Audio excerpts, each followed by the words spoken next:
주심으로 왕이 허락하고. 아멘. 가까이 계신 분 서로 교제하십니다. 오늘도 참으로 좋은 날입니다. 오늘도 참으로 좋은 날입니다. 아멘. 한 번 더 잘 되고 있습니다. 잘 되고 있습니다. 네. 구약 성경에 한때 그 민족의 지도자를 사사라고 부를 때가 있었습니다. 그 사사 중에 삼손이라는 사사가 젊은 날에 부모님과 함께 딥나에 있는 포도원을 가게 돼요. 그런데 포도원에 막 도착을 했는데 갑자기 산속에서 아주 젊고 사나운 사자 한 마리가 우르릉거리고 달려드는 거예요. 삼손의 아버지가 상당히 나이가 많거든요. 늙었고 어머니는 연약하고 삼손이 젊은 날인데 갑자기 사자를 만난 거예요. 그런데 삼손이 두려워하지 않고 그 사자와 싸우는데 사자가 특별히 야성이 있는 사자는 굉장히 힘이 있잖아요. 사자도 힘 있지만은 예전에 제가 아는 분이 사슴을 사육을 했는데 사슴이 우리를 나갔어요. 우리 왜 모가지가 길어서 슬픈 짐승이여 시 있잖아요. 사슴이 슬프고 얌전한 줄 알았지요. 바로 우리 밖에 있어서 그 사육하는 분이 이게 끈이 없으니까 잡으려고 목을 탁 잡았는데 얼마나 세게 뛰는지 나가 떨어져서 몸져 누웠어요. 이제 야성이 있는 동물은 굉장히 사나운데 그런 사자와 맞닥뜨리면 감당이 어렵지요. 그런데 삼손이 그 사자를 성경에 이렇게 표현했어요. 염소 새끼 찢듯이 다 해결해 버렸다. 이건 상상할 수 없는 거예요. 보통 사람들은 그를 꿈도 못 꾸고 그냥 질에 엎드려 버리거든요. 그 대단한 거예요. 이건 완전히 초인적이에요. 그 당시가 블레셋이 이스라엘을 지배해서 이스라엘이 블레셋 앞에서 상당히 힘들었고 이스라엘이 블레셋 앞에는 마치 고양이 앞에 쥐처럼 맥을 못 쳤어요. 하고 싶은 말도 못하고 뺏어가도 다 뺏기고 그랬어요. 그런데 블레셋 앞에 당돌하게 대드는 게 삼손이었고 삼손이 아직 지도자가 안 됐을 때니까 블레셋을 막 회방했어요. 블레셋도 어느 정도 삼손의 힘을 아는 거예요. 그래서 블레셋에서 군인 3,000명을 이끌고 와서 삼손 잡아내라고. 그 삼손 잡아내라고. 그렇지 않으면 이스라엘을 괴롭히겠다고 그러는 거예요. 그런데 이스라엘도 삼손을 블레셋 앞에 바칠 수 있는 방법이 없는 거예요. 워낙 힘 있는 거 아니까. 그래서 이스라엘의 지도자들이 삼손한테 협상을 들어갑니다. 왜 네가 블레셋 심기를 건드려서 우리 이스라엘 이렇게 힘들게 하니? 블레셋에서 너를 내놓으라고 하니 너를 주지 않으면 우리 이스라엘이 모두 힘들게 되었으니 어떻게 하면 좋겠니? 어쩔 수 없이 너를 묶어서 블레셋한테 바쳐야겠다. 그랬더니 삼손이 오케이, 그렇게 하십시오. 그런데 나를 묶어서 블레셋한테 보내는 건 좋은데 이스라엘 사람들이 나를 괴롭히겠다고 하지 않겠다는 약속만 해주세요. 블레셋에 넘기는 건 좋은데 이스라엘 사람들이 나를 묶는 것까지는 좋은데 나를 때리거나 괴롭히거나 이건 하지 마세요. 그러니까 이스라엘 지도자들이 우리는 너를 괴롭힐 생각이 없어. 너를 묶어서 블레셋에 넘겨주기만 하면 돼. 그래서 합의가 돼갖고 블레셋 이스라엘 사람들이 삼손을 보통 끈이 아니라 단단한 밧줄로 꽁꽁 묶어서 블레셋에 넘겨주었어요. 삼손이 묶여 나오니까 눈에 가시처럼 생각했던 이 삼손이 끌려오니까 3,000명의 블레셋 군인들이 함성을 지르고 막 춤추고 좋아하는 거예요. 저 왼수를 이제 갚게 됐다고. 블레셋 앞에 갔는데 갑자기 삼손이 자기를 묶고 있는 상상할 수 없는 밧줄을 마치 썩은 줄 끊듯이 우두둑 끊어버리더니 자기 앞에 있는 죽은 낙타 턱뼈 하나 짚더니 그거 갖고 혼자서 3,000명과 싸운 거예요. 그때 블레셋 1,000명이 죽었어요. 2,000명이 도망가고. 이게 상상이 되나요? 이거는 마치 동화 같고 전래 얘기 같고 팩트가 아닌 것 같은 그런 느낌이 드는 얘기예요. 이거는 보통 사람들은 도저히 할 수 없는 초인적인 힘이에요. 그런데 사자와 싸울 때, 또 블레셋과 싸울 때 성경에 이 말을 하나 하는데요. 사사기 15장 14절에 이렇게 해요. 여호와의 영이 삼손에게 갑자기 임하시매. 여호와의 영이 삼손에게 갑자기 임하시매. 사자와 싸울 때는 이렇게 표현했어요. 여호와의 영이 삼손에게 강하게 임하시매. 그럼 이제 무슨 뉘앙스인지 이해가 오시죠? 뭐냐면 지금 삼손이 그 사나운 사자와 싸워서 이겼다는 것은 초인적인 힘이 마술도 아니고 단련된 것도 아니고 하나님이 도우셨다는 거예요. 블레셋 1,000명을 죽였다는 것은 삼손이 원래가 그렇게 훈련되고 강인한 사람이라는 얘기가 아니라, 물론 기본적인 체력은 있는지 모르지만 그건 감당할 수 없는 일인데 해낸 거는 여호와의 영이 그 순간 삼손에게 갑자기 임하신 거예요. 이게 하나님의 능력이 임하고 하나님이 도우시고 하나님이 붙드시면 사람이 감당할 수 없는 엄청난 힘을 하나님이 부어주세요. 이걸 우리는 기적이라는 표현을 써요. 하나님이 이렇게 기적을 행하세요. 그런데 이게 삼손에게만 있는 건 아닙니다. 사실은 우리들도 이런 경험들을 하잖아요. 예를 들어서 아주 위급한 일을 만났는데 극적으로 그걸 해결했다. 그럼 어떻게 해요? 아이고, 하나님의 은혜야. 하나님이 도우셨어. 우리 집사님 회사에 화재가 일어났었잖아요. 근데 나중에 얘기를 들어보니까 그게 화학물질이어서 그냥 화재가 나면 그냥 다 타버리는 거래요. 근데 기계 하나만 손실을 입고 꺼신 거예요. 그러니까 집사님 뭐라고 그러시겠어요? 하나님이 도우셨다고. 이상하게 그 전날 그렇게 주기도문 기도가 막 외워져서 한없이 외웠대요. 하나님이 도우시려고 그런 것 같다는 거예요. 일이 안 풀릴 것 같은 게 풀리면 아이고, 하나님의 은혜라고 그래요. 그러면 우리 그때 하나님 감사해서 감사한금도 하고 하나님께 감사도 표현하고 감사의 찬송도 하고 그러잖아요. 그런데 이게 우리한테 약점이 하나 있어요.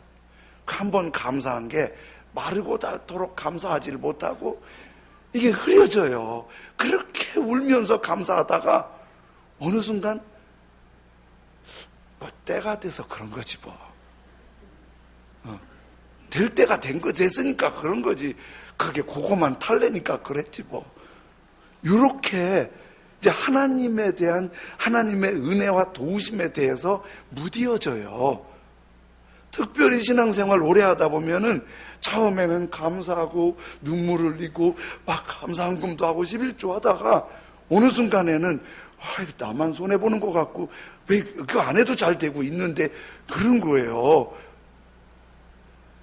여러분, 우리가 하나님의 도우심으로 사는 거 맞잖아요. 그분의 은혜로 사는 거 맞잖아요. 여러분, 우리 대한민국 보세요. 여기 연세 지긋하신 분들은 다 아시지만은 우리 원래 이렇게 잘 살던 나라 아니잖아요. 우리 원래 이렇게 먹는 게 풍성하지 않잖아요. 피자헛, 또 뭐 별게 다 있어. 다 기억도 안 나. 음식도 뭐 페리카나 멕시칸 처갓집 험해. 요즘은 교촌이 맛있대. 그래도 그거 갖고 사요. 이게요, 옛날부터 우리 민족은 이렇게 잘 먹고 사는 민족이었다고 착각하면 안 돼요. 진짜 보릿고개 힘들 경험하신 분들, 저도 경험했어요. 저도 자랄 때 보리밥 한번 삶아갖고 다시 찔 때 그 위에다가 한 주먹 쌀을 놓고 우리 아버지만 쌀밥 줬어. 아버지가 쌀밥 냉기기를 그렇게 기다리는데 안 냉겨. 다 잡숴. 에이씨. 보리밥 먹으면요, 보리밥 맛없어갖고 요즘 몸에 좋으라고 먹을 줄 모르지만 열무에 고추장 넣고 비비잖아요. 매운맛에 먹어요. 아이, 난 보리밥 지금 줘도 싫어.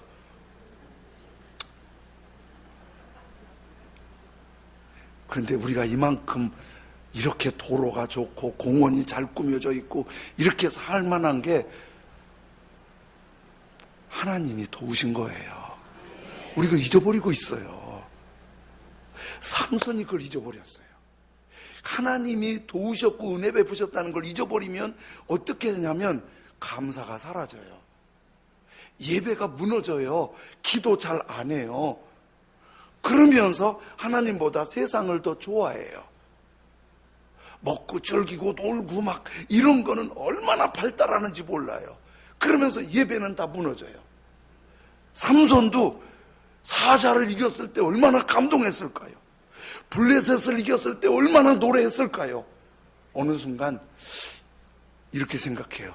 나도 괜찮은 사람인가 봐. 나도 그 정도는 해낼 수 있나 봐. 나도 능력이 있나 봐. 그러다 보니까 하나님을 멀리하고 예배가 무너지고 감사가 무너지고 하나님 의지하지 않고 세상 좋아하더니 들릴라에 빠져버리고 하나님과 비밀인 머리를 깎이고 블레셋한테 붙들려가서 두 눈이 뽑히고 철사줄에 꽁꽁 매여서 맷돌이나 가는 비참한 사람이 돼버린 거예요.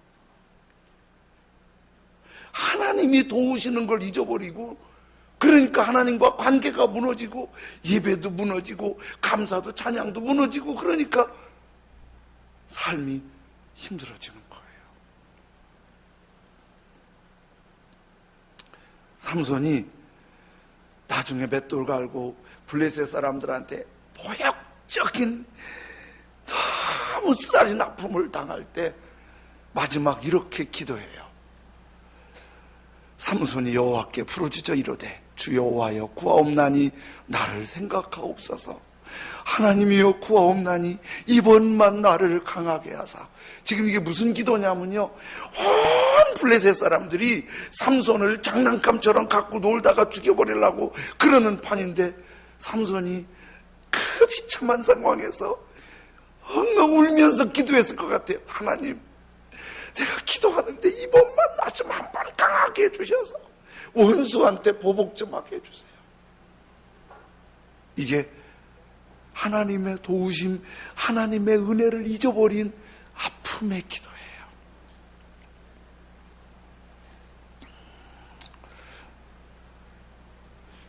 하나님의 은혜를 기억한다는 거, 하나님께 감사하고 예배드릴 수 있다는 거, 이게 우리 인생에 굉장히 중요한 거예요.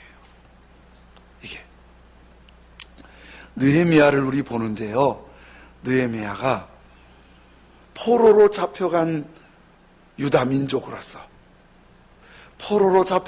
민족으로서 페르시아에서 왕의 비서실장이 될 만큼 대단히 성공한 사람이에요. 근데 어느 날 동생이 예배의 성, 하나님의 성 예루살렘이 불타고 무너지고 몹쓸 도시가 됐다는 얘기를 듣자마자 왜 이렇게 눈물이 나는 거예요. 그래서 울며 금식하며 막 기도하는데 하나님이 그 마음에 비전을 주세요. 예배의 성, 하나님의 성을 네가 다시 건축해라. 그런데 자기가 하나님의 성, 예배의 성을 건축할 수 있는 분위기가 아닌 거예요. 그런 비전은 주셨는데 그걸 할 수 있는 상황이 아니에요. 그래서 하나님이 그 마음은 주셨는데 할 수는 없어. 얼굴에 근심이 가득한데 어느 날 페르시아 왕이 알아차린 거예요. 너 왜 이렇게 근심이 많니? 그때 하나님의 성, 예배의 성이 무너져서 이렇게 근심이에요. 왕이 화낼 줄 알았더니 느헤미야 보고 내가 뭘 좀 도와줄까? 그래서 느헤미야가 그때 비전을 선언했다고 2장 5절 말씀하잖아요. 왕에게 아뢰되 왕이 만일 좋게 여기시고 종이 왕의 목전에서 은혜를 얻어 싸우면 나를 유다 땅 나의 조상들의 묘실이 있는 성읍에 보내어 그 성을 건축하게 하소서. 이건 사실 왕의 비서실장이 해야 할 일이 아닌데 그 말을 한 거예요. 말도 안 되는 말을 한 거예요. 그런데 페르시아 왕이 느헤미야 보고 너 지금 뭔 짓거리 하고 있니? 네가 할 일이 뭔데? 야단치질 않고 그래 내가 도와줄게 그러면서 친서를 써서 주고 필요한 걸 채워주는데 오늘 2장 8절에 보니까 이렇게 말해요. 느헤미야가 한술 더 떠서 왕에게 부탁하잖아요. 또 왕의 삼림 나무를 감독하는 아삽에게 조서를 내려주셔서 그 아삽이 성전에 속한 영문의 문과 성곽과 내가 들어갈 집을 위하여 들보로 쓸 제목 나무를 내게 주게 하옵소서 부탁한 거예요. 허락해 준 것만도 고마운데 나무 관리하는 아삽에게 나한테 나무도 좀 대줘서 건축하는 데 도움이 되게 해달라고 부탁했더니 내 하나님의 선한 손이 나를 도우심으로 왕이 허락하고. 그런데요, 저 빨간 글씨 주목해 보세요. 내 하나님의 선한 손이 나를 도우심으로. 분위기 보세요. 지금 느헤미야가 이렇게 말해야 인간적으로 맞아요. 우리 페르시아 왕이 아량이 있어서 열린 분이어서 내 마음까지 읽어주셔서 허락하고 또 다르게 한다면 내가 그래도 왕에게 신임을 받기는 받았나 봐. 이런 것도 허락하는 거 보면 그런데 왕의 자비도 자기의 신뢰도 내세우지 않고 느헤미야는 알아요. 왕의 넓은 마음이나 자기의 신임이 왕이 허락하게 한 것이 아니라 내 하나님의 선한 손이 나를 도우심으로. 저는 저와 여러분이 이런 고백이 죽을 때까지 계속되길 원합니다. 이런 고백이 식어지지 않기 원합니다. 그저 틈만 나면 좋은 일만 있으면 내 하나님의 선한 손이 도우심으로. 우리 애들이 잘 돼도 하나님의 선한 손이 도우심으로. 사업이 잘 돼도 하나님의 선한 손이 도우심으로. 얼마나 복 있어요. 하나님도 그렇게 말하면 얼마나 좋아하겠어요. 네가 은혜를 아는구나. 네가 나를 아는구나. 네가 예배가 있구나. 감사가 있구나. 그런데 느헤미야에게 지금 이게 뭘 하는 거지요? 비전을 향해 가는 거예요. 예배의 성, 하나님의 성을 건축하는 일, 이걸 위해서 가는 거예요. 예배의 성, 하나님의 성을 건축하는 일. 여러분, 이 비전은 정치적인 입지가 견고해지는 비전도 아니에요. 이 비전은 정치하는데 도움이 하나 안 되고 오히려 손해가 돼요. 믿음 없이 생각하면 하나님이 왜 이렇게 쓸데없는 생각을 주셔서 나를 힘들게 하냐고 불평할 수 있는 생각이에요. 그런데 느헤미야는 그 예배의 비전을 갖고 나가는 거예요. 그 예배의 비전을 갖고. 우리 30주년 맞이해서 장로님도 이제 서시게 되고, 앙수 집사님도 서시게 되고, 권사님도 서시게 되고, 임직하신 분도 계시고 그러세요. 지금 교육도 받고 하나하나 착실히 준비하는데 제가 기도하면서 생각해요. 하나님이 가장 기뻐하시는 방법으로 누구에게 부담이 안 되고 하나님이 가장 영광 받으시는 방법으로 임직이 되게 해주십시오. 그런데 임직하시는 분들이 이거 임직했다고 해서 사업의 길이 쫙 열리면 좋겠어요. 근데 임직과 사업의 길이 열리는 거는 그렇게 연관이 안 되더라고요. 임직해서 회사에서 월급이 좀 올랐으면 좋겠어요. 그렇다고 되는 것도 아니더라고요. 오히려 임직하면 더 부담이 돼요. 더 수고해야 돼요. 더 헌신해야 돼요. 더 조심해야 돼요. 임직은 뭐죠? 임직은 교회 안에서도 임직했기 때문에 막 그렇게 대접받는 거 아니에요. 더 힘들고 더 어려운 일을 앞서는 거예요. 그런데 임직은 하나님의 예배 비전에 한 걸음 더 나가는 거예요. 아버지, 내가 더 예배자가 될게요. 내가 더 예배자가 될게요. 요즘 성경을 연구하는 분들은 꿈과 비전을 구분하더라고요. 꿈은 이렇게 해요. 욕심이나 야망에 의해서 이루고자 하는 희망사항을 말할 때 꿈이라고 그래요. 비전은 내 욕심이나 야망이 아니고 하나님이 내게 보여주셔서 가게 하는 길을 비전이라고 그래요. 느헤미야의 꿈이라면 정치적으로 더 안정되고 발전하고 성장하는 게 느헤미야의 꿈이에요. 그런데 하나님이 왜 엉뚱한 비전을 주셔갖고 이렇게 힘들게 하냐고. 그런데 그 비전의 길이 힘든 그 길, 하나님이 그걸 주신 거예요. 임직자들에게 그 비전을 향해 가는 거예요. 우리 모두가 다 그 비전의 사람이 돼가는 거예요. 꽤 오래전에 미국의 윌리엄 보덴이라는 청년이 고등학교 때 넓은 농장을 하는 그 주인이 세상을 떠나면서 윌리엄 보덴에게 그 농장을 상속권을 준 거예요. 그게 몇백만 불 되는데 고등학생 때 몇백만 불이면 지금도 몇십억이잖아요. 지금도 큰 돈이지만 옛날에는 엄청나게 큰 돈이거든요. 그 부자가 돼버린 거예요. 사진 올려줘 보세요 한번. 잘생겼잖아요. 저 친구가 윌리엄 보덴이에요. 그런데 부모님이 참 생각이 깊은가 봐요. 공부도 잘하고 몇백만 불의 부자가 이미 돼버렸고 몇십억의 부자가 돼버렸는데, 야, 너 세계 좀 구경하고 와라. 세계 여행을 시킨 거예요. 미국도 그 당시에 잘 사는 사람도 있지만 어려운 사람도 있었는데 세계 곳곳에는 어려운 사람들이 많았거든요. 다니다 보니까 예수님도 믿지 않고 너무 힘들게 사는 사람들을 보면서 마음이 불쌍한 동정심이 생기는 거예요. 그리고 주님의 마음이 그 마음에 비전을 주는 거예요. 윌리엄이 엄마 아빠한테 편지 써요. 엄마, 아빠, 저는 남은 생에 예수 그리스도의 복음을 전하며 힘든 사람을 도우며 살게요.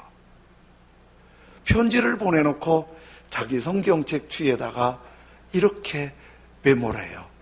지체할 수 없음. 지체할 수 없음. 그리고 여행을 마치고 돌아와서 지금도 명문이지만 미국 프린스턴 대학을 졸업해요. 똑똑하지요. 잘생겼지요. 공부 잘했지요. 여러 회사에서 높은 연봉을 요구하면서 오라고 콜링을 해요. 그 콜링을 받을 때 그 성경책 뒤에다가 이렇게 메모를 해놔요. No retreat. 후퇴 없음. 물러설 수 없음. 내가 주님께 받은 비전을 향해 나아갈 것임. 그리고 다 내려놓고 중국 회족을 전도하려고 품어요.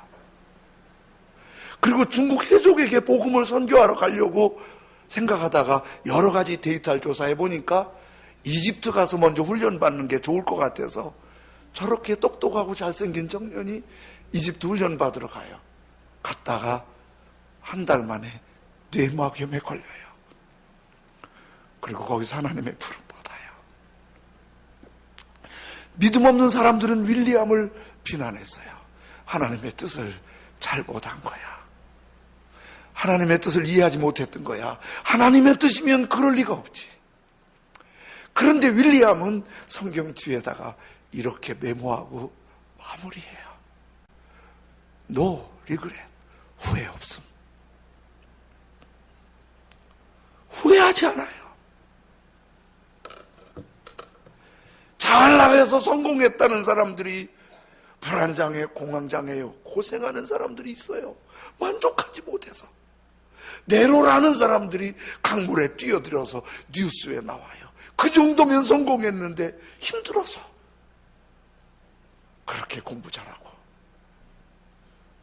그렇게 탁월했던, 그렇게 많은 돈을 갖고 있었는데 그래도 주님의 비전을 따라가다가 마무리한 그게 후회 없음. 후회하지 않습니다. 요셉은 어렸을 때 상상할 수 없는 비전을 받아요. 그 비전 때문에 형님들에게 미움을 사서 노예로 팔려가요. 노예 생활하다 그 비전 때문에 감옥 가요. 감옥에서 도와준 사람들한테 배신당해요. 그 비전 때문에 요셉은 너무 많은 아픔을 당해요. 그런데 하나님은 그 비전을 이뤄주세요. 멋있잖아요. 그 형님들이 나중에 노예로 판 게 너무 미안하고 또 동생이 보복할까 봐서 벌벌 떨고 있을 때 요셉이 형님들한테 그래요. 비전의 사람은 다르잖아요. 형님, 날 팔았다고 걱정하지 마세요. 형님들이 팔아서 온 것이 아니라 하나님이 이때를 위해서 나를 먼저 보내신 거예요. 제가 형님들과 가족들을 책임질게요. 이집트를 살리고 가족을 살리고 열방을 살리는 비전의 사람이 돼요. 사랑하는 여러분, 우리가 예배자입니다. 그것이 비전입니다. 느헤미야는 그 비전 때문에 모든 것이 불리할 수 있지만 그 비전을 갖고 나가는 거예요. 저는 우리 임직하시는 분들이 다 예배자의 비전으로 가슴이 뭉클해지길 원합니다. 우리 찬양의 가족들이 예배자의 비전으로 막 일어났으면 좋겠어요. 그러면 그것이 아버지가 가장 기뻐하는 것이고 우리의 삶이 가장 넉넉하고 풍성하고 복 있는 거예요. 꿈도 이루기 어렵지만은 꿈을 이루고 나면 잠시 좋을 뿐 허탈해질 가능성이 많아요. 한 건 20여 년 전에 심곡경찰서, 부천 심곡경찰서에 경찰한 사람이 우리 교회 나온다고 나한테 다른 사람 통해 전화가 왔어요. 조건이 있어요. 이번 승진시험에 합격해서 승진하면 우리 교회 나온다고 날 보고 기도해라고 그래요. 난 또 한 사람 교회 나온다니까 좋아갖고 열심히 기도했어요. 승진시험도 끝나고 승진 발표가 됐어요. 안 와요. 그날 떨어진 줄 알았어요. 가족한테 물어봤지요. 걔 떨어졌어요? 그랬더니 한숨을 푹 쉬면서 큰일 났어요. 왜요? 걔가요 합격을 했어요. 근데요 합격을 나와서 좋아가고 교회 나갈 줄 알았더니 허무주의자가 됐어요. 승진해봐도 별거 아니에요. 그런데 승진해봐도 별거 아니에요. 그러면서 자기 승진하면 엄청 좋을 줄 알았더니 승진해봐도 별거 아니라고. 내가 기도했는데 교회도 안 나와, 인간이. 비전을 따라 느헤미야처럼 가는 길, 복의 길인 줄로 믿습니다. 오래전에 프랑스 파리에 천재조각가라고 알려진 한 사람이 작품을 만들었어요. 계속 작품을 만들었어요. 가난해서 작업실에 난로도 없이 손을 호흡을면서 작업을 했어요. 거의 미친 듯이 작업을 했어요. 너무 피곤해서 저녁에 잠을 자려고 작업실에 누우려고 하다가 모포 몇 장이 있는데 모포를 뒤집어 쓰고 누우려고 이렇게 하고 있는데 걱정이 하나 있어요. 작업실이 너무 추워서 만약 작품이 얼게 되면 문제가 있을 것 같아서 이 조각가가 자기 모포를 자기를 쓰지 않고 작품을 감싸고 자기는 너무 피곤해서 웅크리고 잠들었어요. 그 다음날 친구 가서 보니까 이 조각가가 얼어서 죽었어요. 작품만 남아있고. 그 얘기가 전해지면서 누군지 그 글만 전 읽었어요. 그 작품이 뭔지는 모르는데 프랑스 유명 박물관에 그 작품이 보관되어 있다고 하는 얘기가 있더라고요. 그런데 조각가는 자기 작품을 자기 목숨보다 더 아끼고 사랑해요. 그 작품이 잘 나왔느냐 못 나왔냐 보다도 자기가 하는 작품이기 때문에 그렇게 소중하고 그렇게 아끼는 거예요. 다른 사람이 어떻게 평하든 자기는 그 작품이 그렇게 사랑스럽고 아끼고 소중한 거예요. 여러분 아세요? 우리가 하나님의 작품입니다. 하나님이 우리를 빚어서 만드셨어요. 당신의 손으로. 우리 하나님의 작품이에요. 건강하니까 하나님이 기대하시는 거 아니에요. 몸이 쇠약하니까 얕잡아 보는 거 아니에요. 공부를 잘했으니까 우수하게 평가하고 공부를 못했으니까 소홀하게 평가하는 거 아니에요. 높은 사람, 낮은 사람 아무 상관없어요. 마치 부모님이 내가 낳은 자녀가 누가 뭐라고 그래도 그렇게 귀하고 이쁘고 소중한 거예요. 그렇게 귀하고 이쁘고 소중한 거예요. 하나님이 이 유목사를 보실 때 그렇게 귀하고 소중한 거예요. 하연이가 그림 그리는 걸 좋아해요. 그리는 걸 좋는데 나를 그릴 때는 얼굴에 구멍을 2개 뚫어놔요. 걔한테 보이는 할아버지의 얼굴은 코가 크다는 것밖에 안 보이나 봐요. 구멍을 크게 뚫어놔요.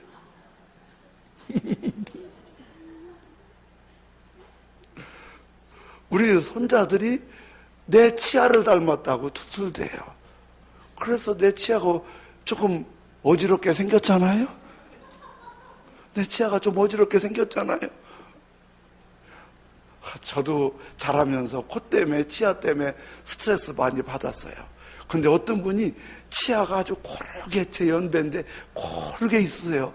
치아가 이쁘기도 하세요. 그랬더니 틀리예요 그런 거예요. 그래서 저는 치아가 고르지 못하다고 그랬더니 고르지 못하면 뭐예요? 튼튼한 게 제일이에요. 제가 그런 치아를 갖고 있어요. 여러분, 콧구멍이 크든지 치아가 고르지 못하든지 하나님 보시기에는 눈에 넣어도 아프지 않은 그렇게 사랑스러운 작품이에요. 여러분 모두가 하나님이 그렇게 소중한 작품이에요. 여러분이 열등감에 빠져 있고 주저앉아 있으면 하나님이 마음 아파하세요. 내가 너를 얼마나 소중하게 생각하는데 너는 왜 주저앉아 있니? 하나님이 우리를 왜 만드셨다고요? 하나님을 찬송하게 하려 함이라. 예배하게 함이라. 이게 비전이잖아요. 우리가 더 나은 예배자로 나를 구원하신, 독생자를 주시기까지 나를 구원하신 그 하나님을 예배하려고, 지극히 높으신 그 하나님께 감사하려고, 그 하나님을 찬양하려고 예배자로 살아갈 때, 그 비전이 끌어오르고 그렇게 만들어져 갈 때 조각가이신 하나님이 얼마나 흐뭇해 하실까요? 지난주에 식당 봉사하시고 몸이 너무 힘들어 하셔서 한 주간 동안 꼼짝 못하고 끙끙 앓고 병원에도 가시고 그랬대요. 제가 그 얘기 듣고 주님, 식당의 예배를 기억하실 줄 믿습니다. 아파트 입주하는데 전도한다고 뜨거운 땡볕에서 땀 삐질삐질 흘리면서 전도하는데 잠깐 얘기 들었더니 몸이 너무 아파서 힘드는데 내가 이거 해야 되지. 그리고 아픈 몸 참고 했다는 거예요. 제가 주님께 올렸어요. 주님, 이거 예배지요? 이 예배 받아주세요. 예배 받아주세요. 느헤미야는 그걸 알아요. 예배의 성을 세우기 위해서 그 비전을 품고 나아갈 때 답답한 게 한두 개 아니지만은 내 하나님의 선한 손이 나를 도우심으로 왕이 허락하시는 거예요. 예배자의 비전, 아버지가 그 기뻐하시는 비전이 가슴에 뜨겁게 일어나고, 그리고 우리가 그 비전으로 나아갈 때 하나님의 선한 손에 도우심으로 주님께서 도우셨군요.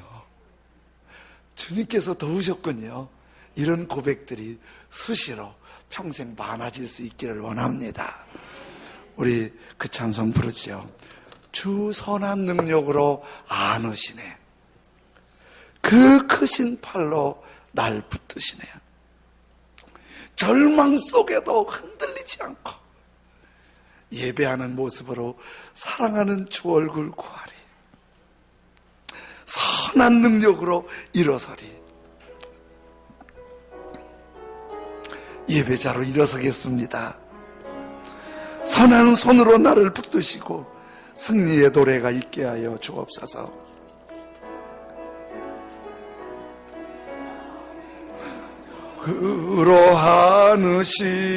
그러하느시네. 그 크신 팔로 날 붙들. 아멘. 절망 속에도 흔들리지 않고 사랑하는 주 얼굴 주 선한 능력으로 안아주시네. 주 선한 능력으로 안으시네. 주님, 나를 안아주십시오. 그 크신 발로 우리가 예배자입니다. 절망 속에도 흔들리 예배하는 마음으로 주님의 얼굴만 구합니다. 응하는 주 얼굴 구하. 선한 능력으로 일어서리. 선한 능력으로 일어서리. 아멘. 주만 의지하리. 아멘.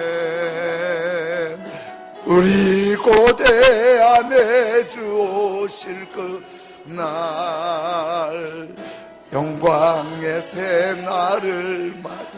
이전의 괴로움이 날 애워쌀지라도 이전의 괴로움 날 애워싸. 고난의 길을 걷는다 해도 고난의 길을 걷는다 해도 주님께 모두 맡기 우리 영혼 반드시 승리할 것입니다. 느헤미야 요셉의 승리가 우리의 승리가 될 것입니다. 선한 능력으로 일어서리. 아멘. 주만 의지하리. 믿음으로 우리 고대 선한 손 하나님의 손으로 붙드시기를 기도합니다. 를 맞이하리. 주님이 마신 고난에 쓴 잔 주님 감사합니다. 이도 감사하며 받으리. 주님의 남은 고난 채워가며 예수와 복음 위에 살리라. 선한 능력으로 일어서리. 주만 의지하리. 믿음으로 우리 고대 안에 주오실 그 영광의 새날을 맞이 주 선한 능력으로 안아주시네. 주 선한 능력으로 아멘. 그 크신 발로 아멘. 절망 속에도 흔들리지 않고 사랑하는 주 얼굴 그 주 선한 능력으로 주 선한 능력으로 안으시 아멘 아멘. 그 크신 발로 날 붙든 하나님의 작품 하나님의 기쁨이십니다. 흔들리지 않고 주님의 얼굴만 구합니다. 주는 주 얼굴 구하리. 선한 능력으로 일어서리. 주만 의지하리. 믿음으로 이곳에 안에 주오신 날 영광의 새날을 맞이 선한 능력으로 우리 주님을 향해 손을 들고 주만 의지하리. 아버지 기뻐하시는 예배자로 일어서겠습니다. 그런 작품이 되겠습니다. 선한 손에 도우심으로 우리와 우리 삶과 자녀와 교회와 민족과 열방이 일어서게 하여 주옵소서. 예배자의 비전으로 느헤미야처럼 요셉처럼 일어나게 하시옵소서. 그리고 선한 손의 능력으로 일어나게 하소서. 붙드시옵소서. 한 목소리로 기도합니다. 할렐루야. 하나님 아버지 감사합니다. 주요 전능하신 나의 아버지 하나님 감사합니다. 전능하신 나의 아버지 하나님 감사합니다. 성령으로 붙드시며